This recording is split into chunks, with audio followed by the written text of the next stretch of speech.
Is there a way to come and work in Australia without AMC exams? Is there a way to come and work in Australia in the specialty of your own choice? And is there a way of getting a visa to take up these jobs? The answer to all these above questions is yes.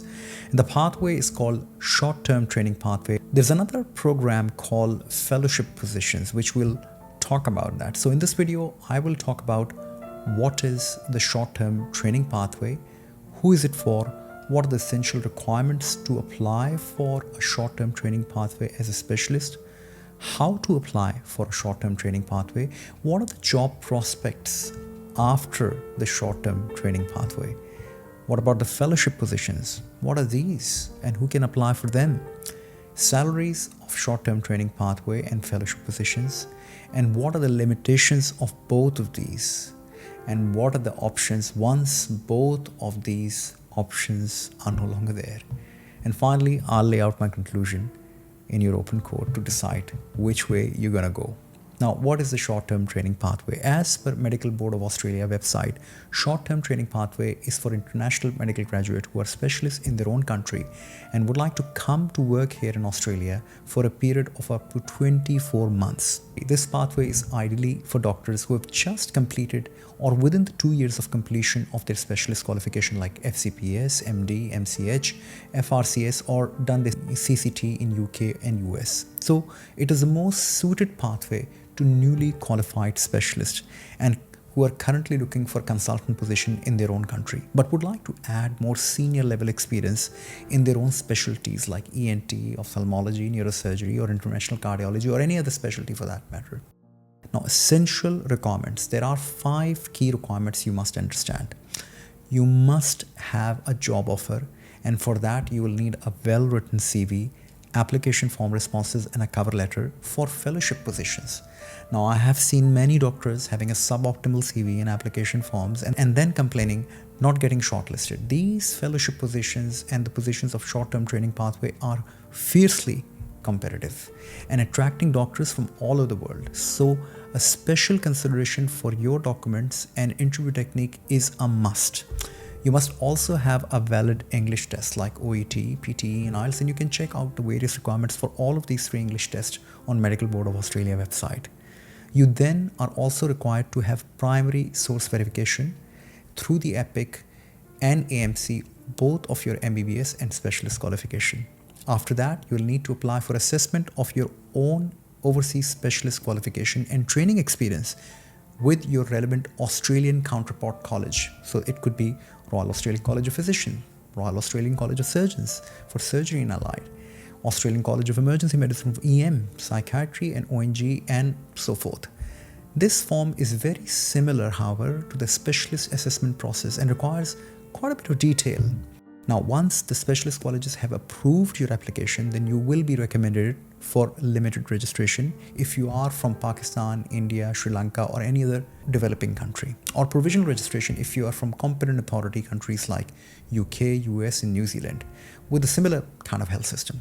And after that, the grant of registration, you can apply for a visa is sponsored by the hospital or the place that you've been offered a job, which could be even a private facility, a well-established private facility.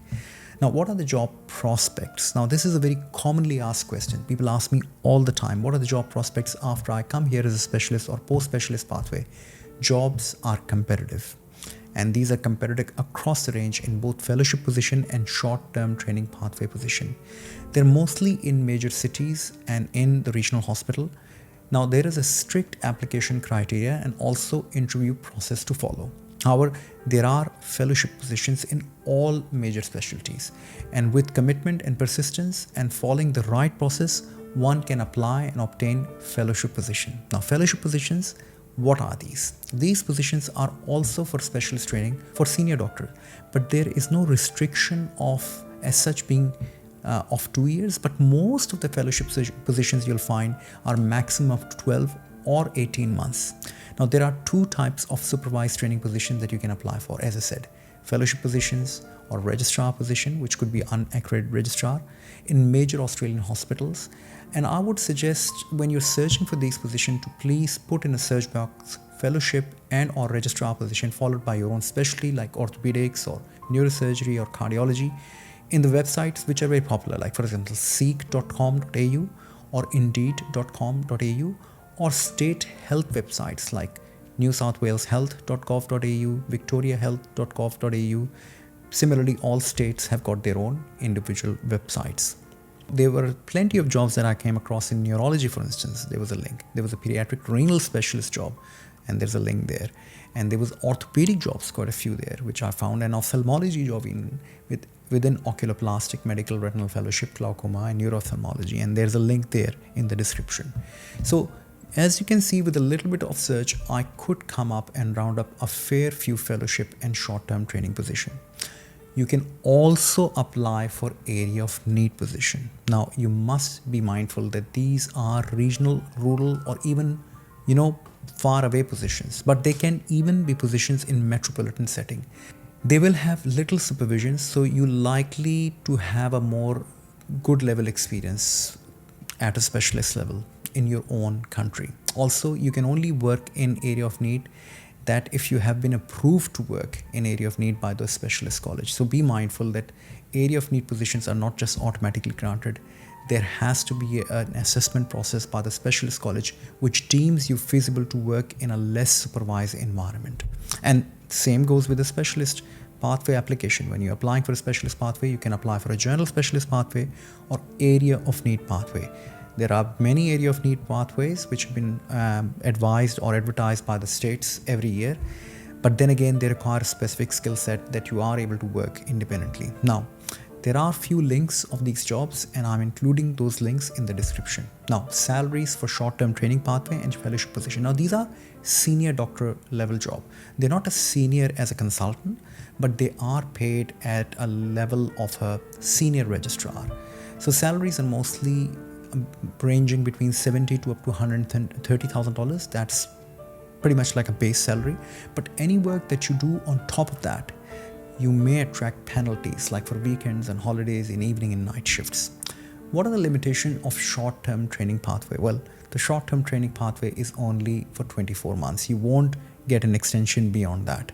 Afterward, you're expected to return to your own country, as visa and registration are actually linked to these jobs, and you will not be having a renewal registration under short-term training pathway category.